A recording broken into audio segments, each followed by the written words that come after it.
As I mentioned at the beginning, really we can define all of algebra based off of just two operations, addition and multiplication, because subtraction and division really just can be phrased in terms of addition and in multiplication.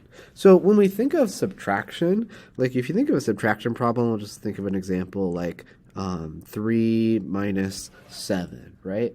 We can actually turn that into an addition problem because it's the same thing as taking the same number that you started with, like 3, and turn it into an addition problem, but you just have to add negative 7, right? So really, what we see right here is we see subtraction, but what we've turned it into right here is it's the same thing as adding the opposite of the number that we originally had, right? So you can see that we started out with subtraction, but we ended up changing the subtraction into an addition, and then this number that we had right here, it actually turned into its opposite, right? So we were subtracting a positive 7 originally, but now we're adding a negative 7. So that means that subtraction really just is just kind of a special form of addition based off of that definition of it, right?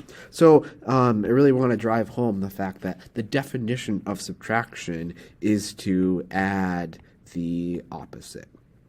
That's exactly what it means. Okay, so it's an addition. It's an addition. And then similarly for division, I don't know, if we take, I don't know, let's say like 12 and we divide it by 4, let's say. It turns out that, of course, your answer is going to be 3, right? But you can actually turn this into a multiplication problem because you can change it into 12 times 1/4. And 12 times 1/4, or a fourth of 12, is equal to 3 as well. And those are equivalent sorts of things. So what we've done here is we've originally started out with a division problem, a division of 12 and 4. But what we've turned it into now is we've turned it into multiplying instead.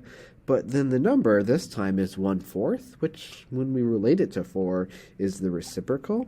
So what that means for us is that division, if we were to define what division is it's actually multiplying. But you're going to multiply by the reciprocal of the number that you were trying to divide by originally. Okay, so because of that, right, then that's how we're able to just kind of work with addition and multiplication really only in algebra, because we can always change subtraction into addition and division into multiplication, right? The definitions are based off of those. All right, so now what we're going to kind of conclude with in this section is being able to use these actual properties of numbers and understand how we can use them in expressions, equations, and inequalities, and it's going to be something that we're going to refer to for the rest of our time together with algebra. So what the instructions tell us to do right here is to simplify the expression, and then there's a second sentence there that says to justify each step. And to justify means that you need to give a reason, a concrete explanation as to how this is going to work, right? So logically explaining how this all simplifies down. Now, when you take a look at this expression, it's actually pretty simple. The final answer that this is going to come down to is it's going to come down to equal n. That's going to be the final simplified form of this expression. But that's really not the goal here. The goal here is to understand why the math works, not as much doing the math. It's really understanding how the properties of numbers come into play right here. So to kind of help me organize this right here, I'm going to kind of draw a line right here so that I get basically kind of two different columns going on right here. So in the left-hand side there, I'm going to be just having the math going on. So just different, I don't know, mathematical statements. So this would be my column of different mathematical statements. And then what I'm going to do is I'm going to give my justifications on the right-hand side column. So the reasons for why we're able to do what we're able to do all the way throughout. Okay? All right, so what I'm going to do is I'm going to have to do this step by step, meaning that I can't just come up with an answer of n right away. Like I'm just going to do one thing at a time and give a reason for what it is that I'm doing. So I'm going to try to use colors here that will hopefully help you kind of see the properties of numbers that come into play here. So what I'm going to try to do is I'm going to take care of that part there first, because we know that that's just 9 times 1, and that's going to be just equal to 9. So we're going to be able to simplify and say that 9 and then plus 3, and keep everything else the same, 1/3 n minus 3, and then I'm going to put an equal sign signifying that it's equal to the thing that came above it. And I know that this equality is going to hold because of the fact that what I highlighted in red there and then in red there again, those are the same thing as each other. And we can justify that, right? We know that 9 times 1 is going to be equal to 9. And the question you need to ask yourself there is why, or how do we know that that's true? And that's actually exemplifying one of the properties of real numbers that we've learned about. It's taking a number and multiplying by 1 and keeps it the same. That's called the identity property of multiplication. So the reason why we know that this equality holds between this bottom expression and the expression above it is because of the identity property of multiplication. So I'll just kind of abbreviate that there. So that justifies how I was able to just do one step in the simplification of this expression. Now, there will be a reason that needs to go here, but like you haven't really done any math when you start off, right? When you start off with a problem or simplifying of an expression. So typically what is most common is that we'll just say given, like here we're just given this thing that we're dealt with, right? So that's most often just kind of a filler sort of thing. So that's something that you do need to write, that you're given that information to go off of, and then we can make some deductions based off of that. All right, so now you've kind of got somewhat of an idea of what we're trying to do right here in simplifying this expression and really give a reason for all of these steps that we're doing. So how about next? Like it seems like we're going to probably want to, do that sort of thing maybe next, distribute. Now the thing is though, is that when we define the distributive property, we didn't define it for subtraction. Okay, so let me back up to where I showed you the distributive property. We defined distributive property based on only the operation of addition. So technically, we can't really distribute because we haven't really dealt with that yet. So what we might want to maybe try to do is maybe could we turn the subtraction into addition? And based on what I just showed you a little bit earlier, right? Because subtraction is adding an opposite, we can. So let's try to change this subtracting instead into an adding.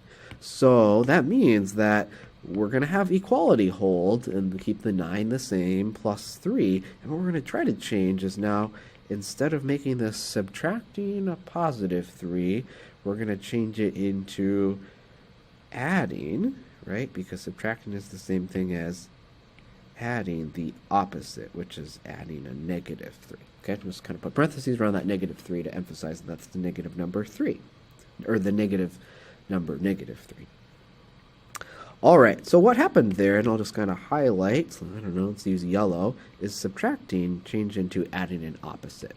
So the property that we use there doesn't really have property in the name, but we'll refer to this as being here, is this is the definition of subtraction, is what we use to justify how the expression in the second row is equal to the expression in the third row there. Okay? All right, so we talked about just previous to this that we want to use distributive property, right? So we want to distribute now. Now we're able to do so. So why don't we go ahead and distribute, right? So now we can say that once we distribute this, that this is going to be equal to 9 plus.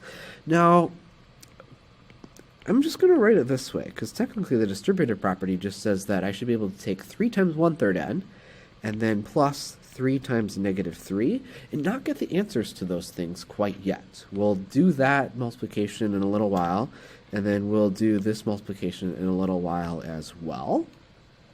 So clearly what we did there, let's use blue, is we distributed, right? So that's referred to as the distributive property. That justifies how we were able to get to that particular step in the simplification of this expression.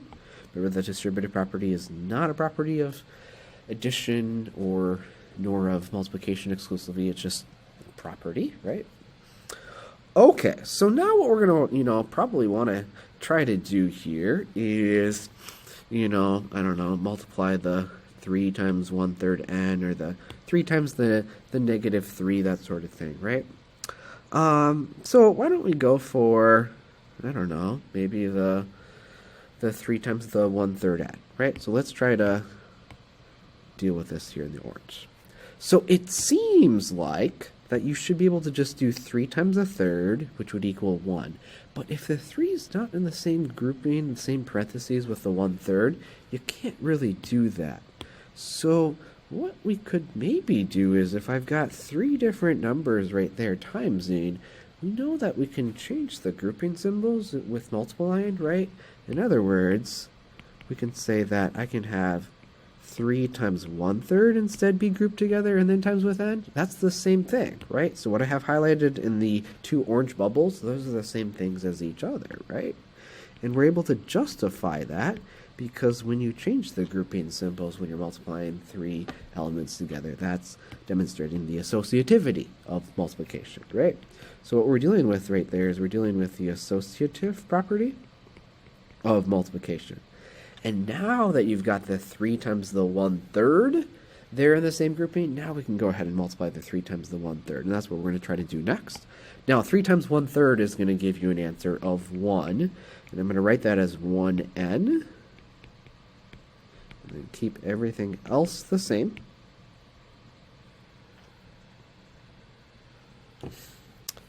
Excellent. So we need to be able to justify what we just did right there. So let's use green to show that we did 3 times 1/3 and that made it equal to 1. So we're trying to justify, right? Like, how does 3 times 1/3 equal 1?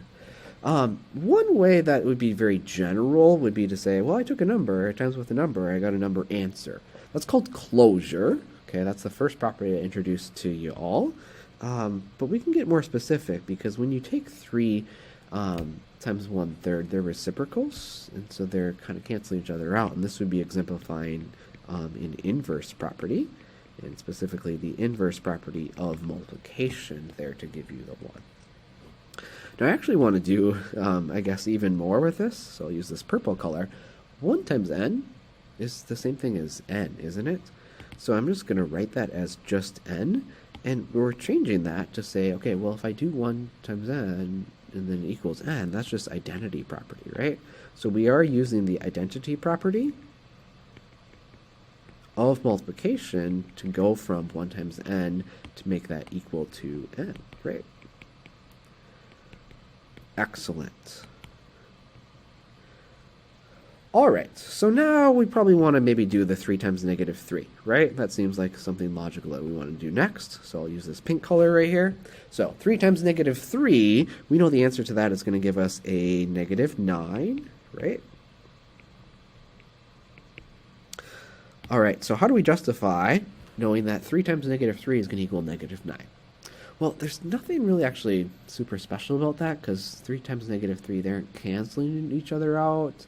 Like, you could add 3 and negative 3 to equal 0 and then be inverse property of addition. So there's nothing really special here. It's just you got a number times with a number. It gave you another number. So we can just simply say that that's the closure property in a case like that. Just saying that a real number plus times a real number gave you that. That would be the closure property of multiplication within the real numbers. Okay? All right, so you can see we're getting super close right here because now we're at the point where we got 9 plus n plus negative 9. So, like, clearly the 9 plus the negative 9 is going to equal 0. Now, the thing is, though, the 9 and the negative 9 are not next to each other, and we need them to be next to each other. So we're going to have to maybe, switch some orders of elements around, and can we do so if we've got operations of addition? We certainly can. Now, there's one thing that I've kind of left out as we've gone through this that we should probably be a little bit picky about, and that's the fact that, I have to go way back here, that right here when we distributed, technically all of this stuff right here should kind of be in the same group, because it's still all within the same group from distributing, which means that this stuff here is all in the same group, and this stuff is all in the same group, and this stuff is all in the same group, and this stuff is all still in the same group as a result from that distributing. So it's like the n and the -9 are locked together in the same group. So we've got a problem that if I've got this 9 outside here and this -9 on the inside here, if I want to try to add them together, we can because they're not in the same groups. And they're not even next to each other as well. So what we might want to try to do is maybe change the order of the n and the -9 there, because then they'd be next to each other, but not in the same groups yet, and then we'll have to figure out a way to get them to be in the same group. So what I can do is I can do this, perhaps. I can write it like this. So let me use the same red color so you can kind of see how I still have that same grouping there. So I can do that, and what the changes that I did there, I'll use yellow again, is I made n plus -9 and changed it to -9 plus n, and we know those two yellow things are still equal to each other, and that's because when you change the order, when you're adding stuff, that's commutativity. So we used what is called the commutative property there. It would be the commutative property of addition at that particular point. Okay, now what we really want to try to do, of course, is take this 9 and this -9 and add them together, but we can't because they're not in the same groups. We can change the grouping symbol order here, though, because we're adding. So what I can do is now I can make the 9 add with the -9 in the same group, and then add the n outside of that, right? And then we'll be able to kind of get this simplified in just a little bit. I've ignored some equal signs there, so let me fill those in. All right, so what we did there is really we changed these grouping symbols right here. So that's using associativity. I don't know, I'll just use red, I guess, since I've been using the red color to draw those parentheses or brackets. So we use the associative property. This would be the associative property of addition in this case, though, because we're adding different elements together. All right, I know I've reached the bottom of this page, so I'm going to kind of have to keep going, but that's okay. We only have a few more steps left. All right, so now what we're going to want to do is add 9 plus -9, right? So let me use this, how about bluish color? So 9 plus -9, when you get an answer for that, is going to be equal to 0, right? And then you'll just have 0 plus n, I guess, right? So that's actually pretty special. So 9 plus -9 equaling 0 is like they're canceling each other out. So that's going to be referred to as an inverse property. And because you were adding, that is the inverse property of addition, because you're adding opposites together with one another. And then, yeah, so finally at this point, you've got 0 plus n. And you know that you can add 0 to anything and it'll keep the number the same. So this will be equal to n. And the reason why we know that this, how about this tealish color equals this tealish expression is because of the identity property, right? Anytime you add 0 to something, just keeps the number the same. So this would be, again, teal because of the identity property of addition.